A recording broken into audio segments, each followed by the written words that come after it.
Hi everyone, welcome to another episode of RachReflects. I'm so excited to introduce to you, for those of you who do not know, my life partner, the father of my child, Leo.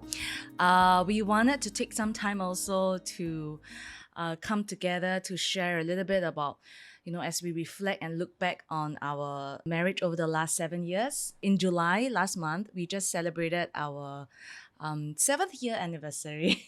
He's laughing because I got it wrong, but it's not fair because he has it tattooed. Here he has the dates tattooed here. But anyways, we just celebrated our 7th year anniversary, and we took some time to also reflect back on the journey, the lessons. We would also like to say that we are by no means any experts in this thing called marriage. We're still learning and growing along the way. In fact, have so much more to learn and grow. But over the last 7 years, we have also learned some really valuable lessons that have helped us through our journey to help our marriage become better, stronger. And would you say that we're more loving? Well, I think our love has evolved, right? Yeah, I mean, we can get into details, but like you said, I think we are no experts, but hopefully, through our very raw and Candid, honest yeah. sharing, yeah, we would be able to help people out there. Okay, Hmm. yeah. So we also wanted to say that, over the last couple of years, it's been, we also went through major changes in our lives, in our relationships. We had our first child, became first time parents. We're trying to navigate through all of that. And at the same time, also moved in with my in laws, who are much more elderly to take care of them. And also, Leo had a career transition, a major one for Leo. For the last 30 years of his career life, professional life, he, was working. 30 years. Then what? 20 odd, yeah, but not quite 30. 29, Mhm. but I just rounded it up. But anyways, he was working for a large organization, and over COVID, they closed down. And so anyways, Leo finally, came out to start on his own, which is amazing, right? But it also brings about a whole lot of risks and challenges that we face together now as a family. So navigating these three big things for us was a real challenge. And I think certain things that we're going to share have also really helped us through this challenging period. Without further ado, are you ready, Leo? Always. Okay, now before we start, maybe I'll warm you up first. Leo, some questions that I got some of my team members to send in just to have some fun is okay. I So, doubt it's your team members. This is all you, right? no. Okay, so who takes longer to get ready for a night out? For sure, it's you. For sure, it's Leo. You start earlier. You take a longer time in general. I do Okay lah, no not. lah, I it's me, most it's me, it's me. Okay, it's me. goodness. Who hogs most of the bed? Oh, sometimes I find myself literally so close to the edge, I will just fall over. In fact, I think maybe I'll feel more comfortable sleeping on the floor. It's Yeah. that bad, really. I always tend to just go towards him in the bed. But it's just because I want to be close to you. Um, Anyways, who gives in first during a fight? you. Me, Yes. yes. Who's a better cook? Okay, this one, I know Leo might say that it's him. But I would like to explain that I think because he enjoys cooking so much, I just let him cook. But No, because you but simply actually, can't cook. no, but actually if I really want to, I think I am a pretty good cook and No, my so I remember during the early days when we first started dating, right? Remember? yes. You had this Food blog, blog. yeah, and I was deceived into thinking that, hey, actually, wow, she can also cook. But yeah, But no. yeah.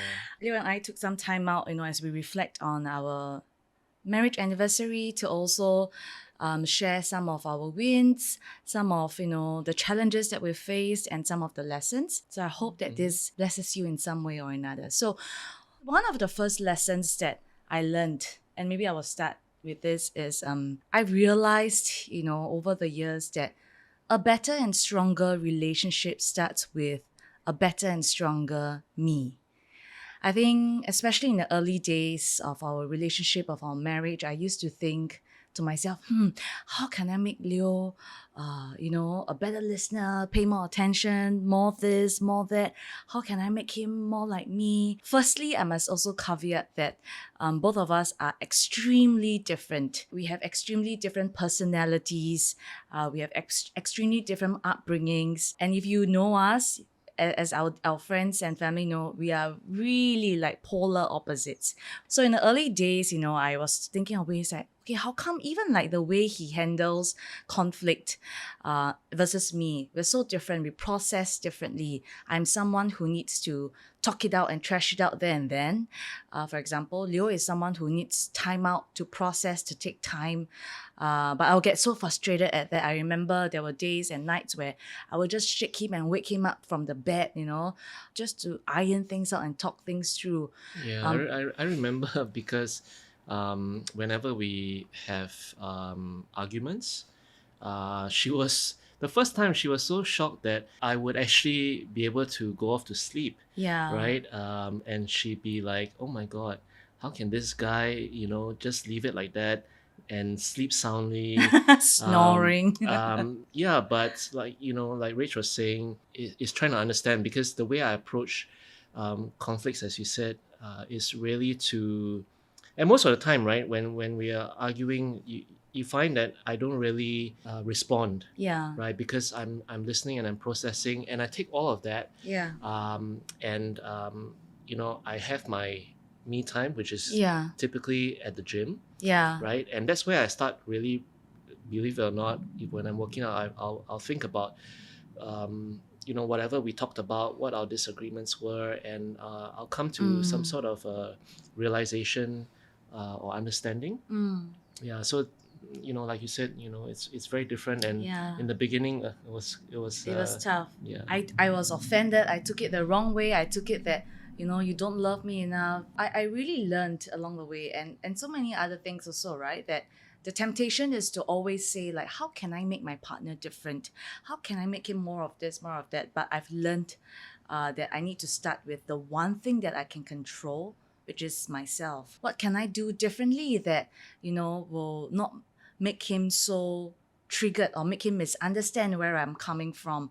And I think really starting with myself and reflecting on what I can do better to make the situation and therefore the relationship and the communication better was something that I felt changed everything for me. I used to be that kind also where last time when we were in church listening to sermons, when the pastor were to preach, he'll preach about something, I'll be always like, oh my God, he's talking about you, or like, oh my, that message is for you.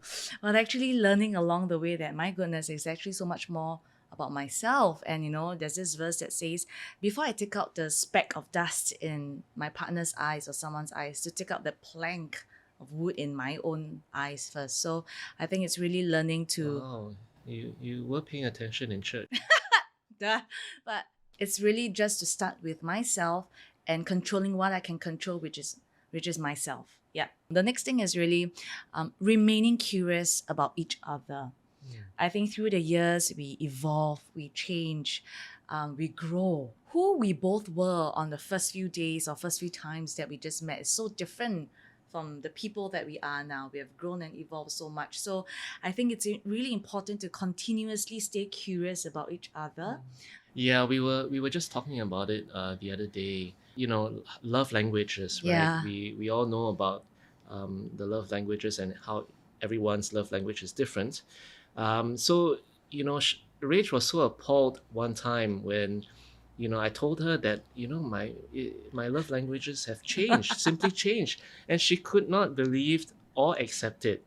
She said, "How can that be, right?" And then she didn't believe it, but I went she to went Google. to Google it, So right? initially, your love language when we first started, his love language was touch and words of affirmation. That is sort of quite natural to me to give, because I'm also, my love language to give is also touch, words of affirmation. Then along the way in our relationship, he told me that, you're not showing me enough love in the way that I want. I said, oh, what are you trying to say? What do you mean?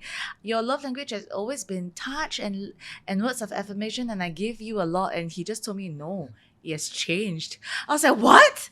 How can you just change on your whim and fancy? But anyways, as Leo said, I went to Google Mm-hmm. and I found out, my goodness, Gary Chapman himself, the founder of Love Languages, he said that our love languages do change, along the way. So Leo's love language suddenly became acts of service and quality time. For me, it's also like relearning and rediscovering again and not taking it for granted. And then also finding ways to really show love and affection in the way that he would receive it best in that season. Mm-hmm. So by the way, has it changed since then? Um, can we take this offline? No, no, it hasn't changed since then. It was quite recent, right? Yeah, just maybe Yeah. last year. But yeah, okay, that's good to know. The story is also to share like how we continuously grow and evolve and how important it is to constantly remain curious in each other. I think for me, that's super important because you just have to make time to really, like you put it, to be curious, but more, being interested in asking your partner, right? Always be asking, because I think you'll be pleasantly surprised that by asking more, you find out even more about your partner that maybe you didn't know before. Because, like we touched on earlier, your relationship just evolves over time. Yeah. Yeah. Moving on to the next one. This one also is a revelation for me. I think for me, it's learning to articulate my needs instead of expecting him to be a mind reader. I think maybe especially in the early days of our marriage and relationships, I would expect Leo to know exactly how I'm feeling, what I need, and to just basically be able to read my mind. And I would get mad or angry if I felt like he doesn't know what I'm thinking or he doesn't know what I need. And along the way, I learned that, you know what, Rach, I think to spare each other the misery, and by the way, it's also not fair to expect someone to be able to always constantly be able to read your mind. Why don't I just try to express my need and express, what is it that I'm feeling or what is it that I need in that moment? Even as simple as, honey, I need a hug now, or instead of sitting there sulking, feeling down, and Leo maybe doesn't know exactly in that moment what is it that I really need or what is it I'm really feeling, or coming home and sharing that, honey, I had a really bad day, my emotional tank is zero, could you please help me to cover for Ollie, for example. And I think all of this really also helps, like makes it so much easier for both of us, just for me sharing openly and articulating it openly and honestly with Leo, and then Leo on his part, after hearing that, knows exactly okay, what I need, what he needs to help to step in with. So this is something that I feel lessens a lot of like arguments, quarrel, unfairness, injustice, or just basically, yeah, expecting someone to be able to read your mind when there's no way that anyone is 100% a mind reader. Okay, and our next lesson is timing matters. And this is something that I learned from Chelsea Smith. She shared, that timing matters, and she really shared the analogy of a banana. We all know a banana, it's a delicious snack, it's full of potassium, but a green banana, when you consume a green banana, it's sour, it leaves your teeth feeling squeaky. So a yellow banana and a green banana, the same thing with only one difference: timing. This analogy has really stuck with me because it really reminds me that, as important as the content is, the timing of when we deliver the content is golden. There are going to be tough conversations that we will have to have with each other through the course of life, be it around finances or, family, basically just really difficult conversations. And I think it takes wisdom to know when is the right time to do it. The right time is generally, the time where you're emotionally calm, both of you are emotionally calm. And also the right time is when both of you have the right energy, in a sense where, it's not when we're both tired, short fused, we don't have the capacity to really take in the feedback or have this difficult conversation. So I think timing has been really important. And like I shared earlier, over the last couple of years when we were going through major changes in both our lives, there were so many times where both of us have had to sit each other down to talk through some really difficult and thorny issues.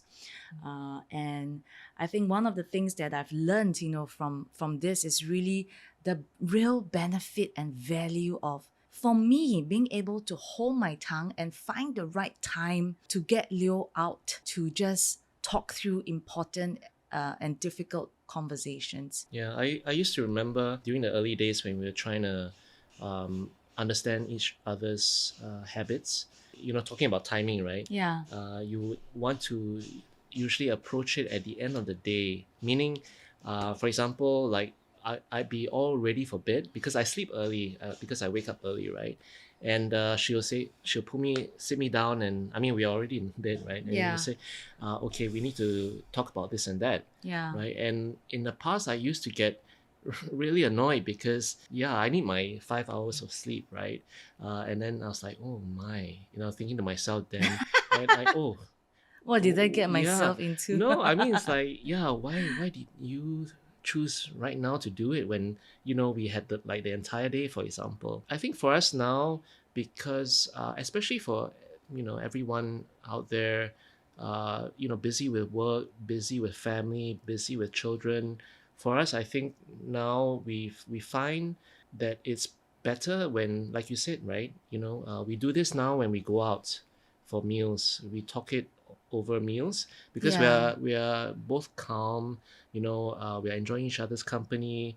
Perhaps you're in a setting that allows for it, Mm. right?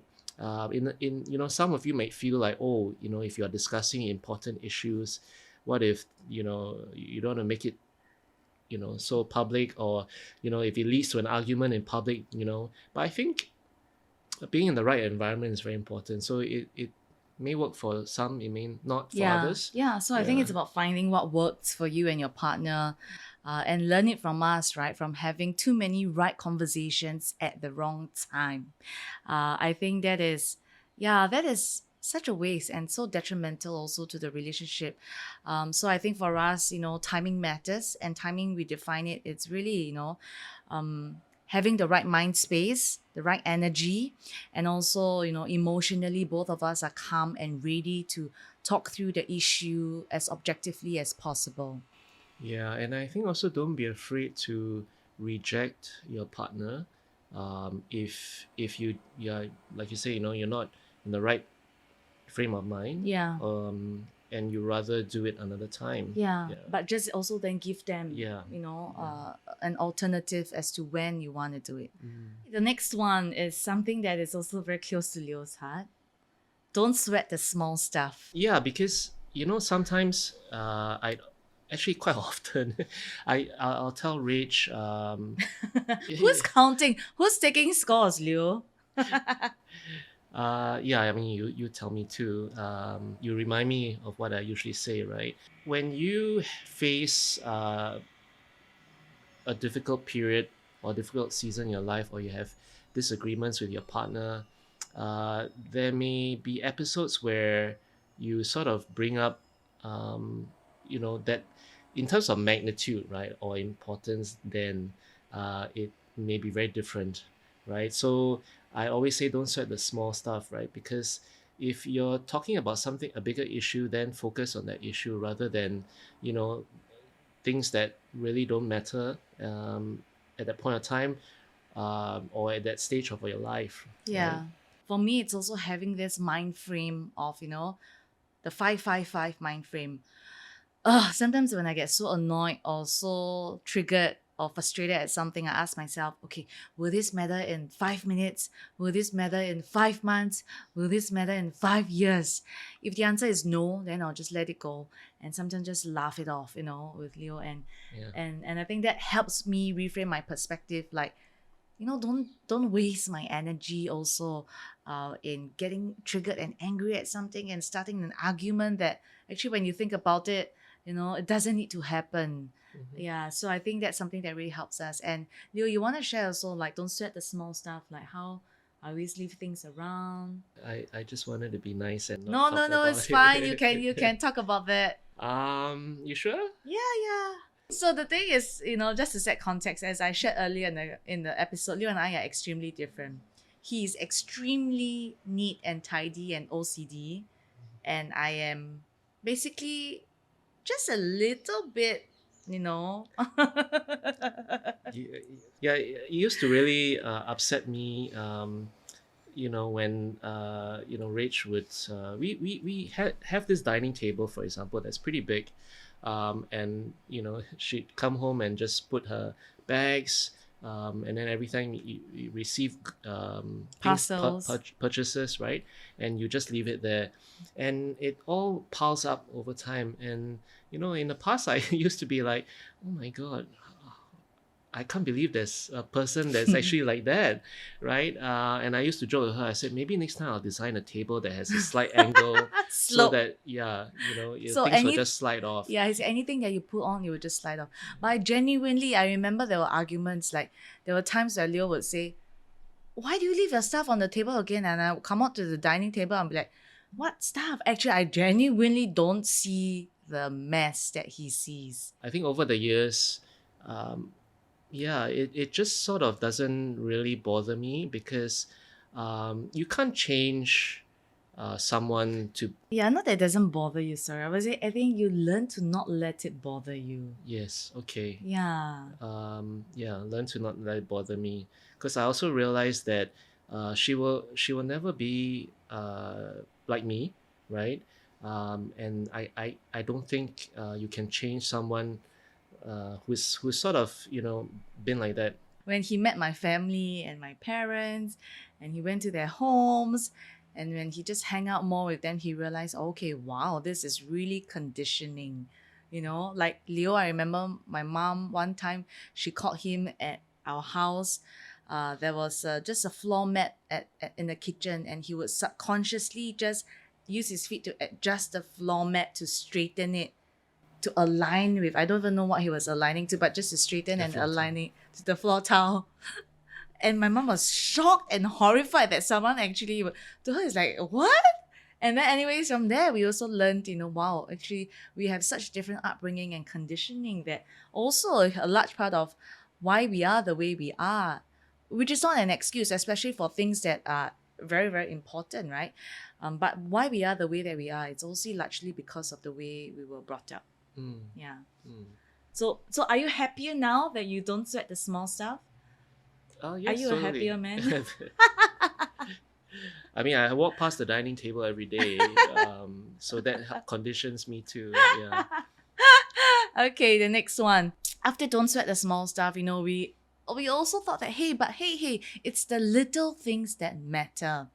And when we say that, what we really mean is like, not taking the little things for granted that we do for each other, really having this culture of appreciation in our marriage, little gestures, little words of affirmation. Yeah, so I don't know how it all started also, but yeah, whoever wakes up first, or whoever goes to brush their teeth, First, usually is first. Leo. Yeah. Yeah.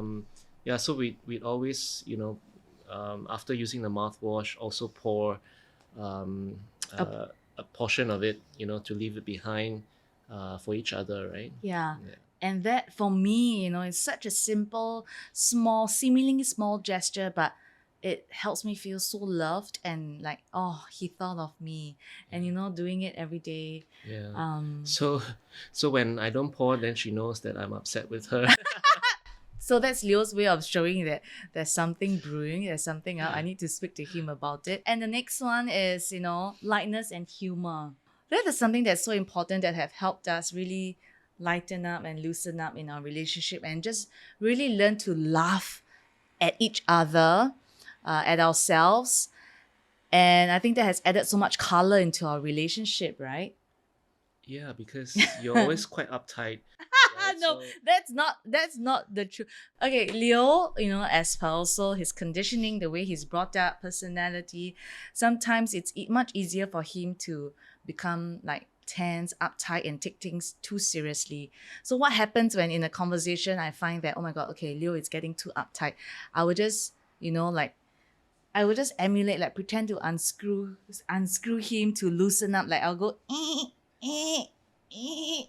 to unscrew him to let him know to loosen up and to lighten up, and not be so uptight. So, and I think that really helps, even if it's like a silly gesture, like I he think will. they get it. Like when I hang out with your family as well, right? It's so different, as you mentioned, from mine, and it's made me, I guess, uh, more light-hearted individual. Not Wow, always taking things so right? seriously. We never knew we could get there, but we did. The next one is beats of connection.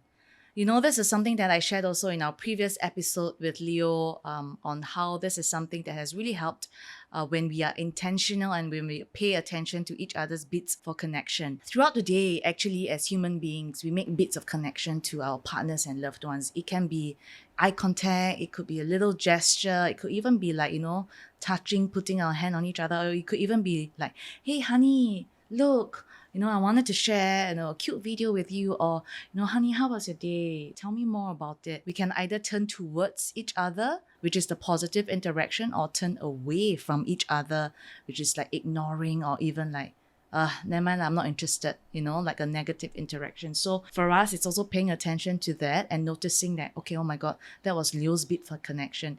So there are some times where I'm trying to beat for his connection, and he would miss it. And I would just tell him, back to, like learning to articulate my needs instead of expecting him to be a mind reader.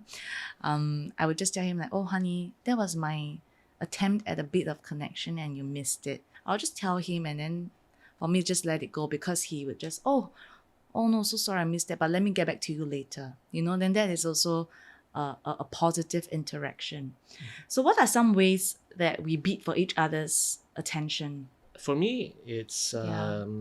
spending quality time with you, right? One of my Love languages, yeah. love languages. Yeah, because you're extremely busy, with LB, and also, you know, helping all the women out there, and also with your podcast, right? Oh, I think you help the men too, but yeah. So I really treasure each time we go out for meals, because that's really,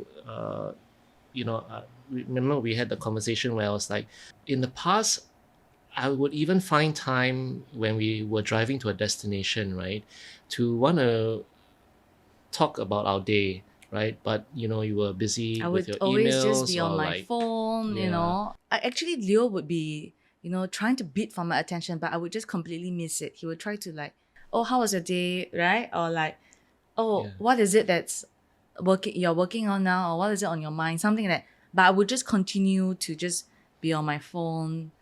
And then I would always say, oh, it's not talking time. mm, Remember? mm, Um, and subsequently, Leo will share me that, hey, actually, that to him is turning him away, and he didn't, yeah, feel very good about it. yeah, yeah, So, yeah. Just being more mindful and aware when yeah, your partner says something or does something. that Yeah, yeah is, and that it's a bit for connection. I think for me, it's like usually, like Leo says, at the end of the day, I will want to share with him a funny video I came across, or a conversation I had with someone that I really wanted to share with him, uh, or just anything, right? Or even silliest things like, oh, honey, if one day I were to, something were to happen to me, will you still love me? And putting him through all of that scenarios. Uh, and actually, I learned that, oh my goodness, that is the time where Leo is the most tired, the least energy to entertain me, but he still tries to. mm-hmm. And then the last one is, I've heard this long ago, but more recently also hearing it from Brene Brown, from Michelle Obama, where they said, marriage is not 50-50. Wow. And actually, when Leo and I talked about it, it's so true, because we learned that, each of us go through different seasons, in our lives, and as a married couple. And there are so many times where we've had to maybe cover for each other emotionally, financially. I remember there were so many times where I'm just emotionally and mentally drained, different seasons of my life. And I just told Leo, I'm so sorry. Like, in this period, I don't have the capacity to be able to, do this for you and the family. Could you just step in for me and cover for me? When you shared with me this article, right? This excerpt from what Michelle Obama was saying, it totally makes sense. So what she was saying is, when she first, bring up the two girls with Barack, right? She was just saying, "Oh, how come you have time to go play golf?" She gave other examples, and she also said, she recognizes that sometimes, she's at 70, he's at 30, that sort of thing. And it totally makes sense, right? Especially now, like earlier you said, I've transitioned, having started my own business now for over a year. In the beginning was tough, and I had to say that to you as well, right?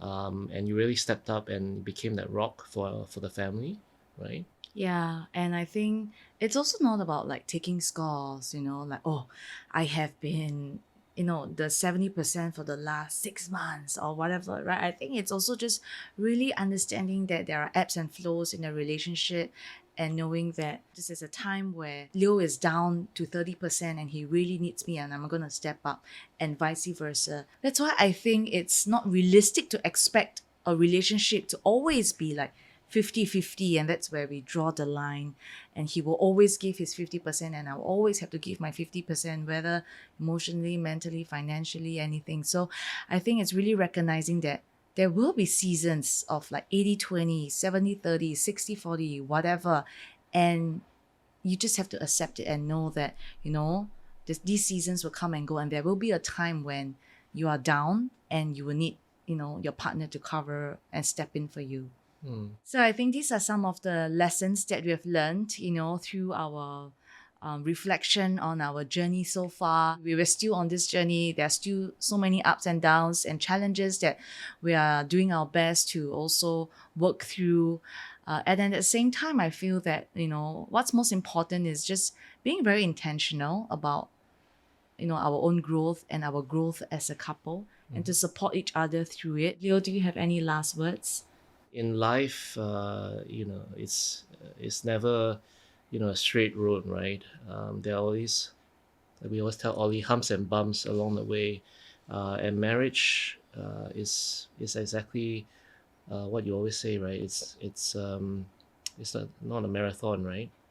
It is a marathon, Leo. It is not a sprint. Did I? Yes. It is not a sprint. It's okay, Nicole, please cut that out. It's okay. We can leave that. No, but like we said, yeah, marriage is not a sprint, it's a marathon. And I really always believe that marriage is hard. It really takes work. Two ever evolving people coming together, committed to the same vision and mission in their lives, in their families. I think it really takes a lot of work and intention. But there is also so much joy that comes out of, the union as well, right? And I think one of the things that we didn't really get to add into the list was really also then surrounding ourselves with couples that have strong marriage or strong values. And I think that's something that Leo and I, we are very intentional about. We will put ourselves in the presence or in the company of couples, that we respect, that we love, that we honor, that we've seen that, wow, they actually portray such a good value as, a partner, a husband, a wife, and together also their marriage is strong. When we say strong, it doesn't mean that it's perfect, but it's strong. It's rooted in the right values that we want to be able to also have. And we intentionally surround ourselves with people like that, mentors like that, that have also inevitably, influenced and rubbed off on us. Thank you so much for tuning in again to another episode of RachReflects. We hope that you enjoyed this episode and also maybe took away a thing or two from our lessons, from our journey so far. Again, if you have enjoyed this episode or learned something, we would love to hear from you. Let us know, what is something that you took away, and we hope. I hope to see you at the next episode. Leo, I don't know when you will. And if you all want to follow me on my socials, I have YouTube, and it's Okay. a podcast coming soon. Thank you so much, everyone, and have a good week ahead. Bye. Bye.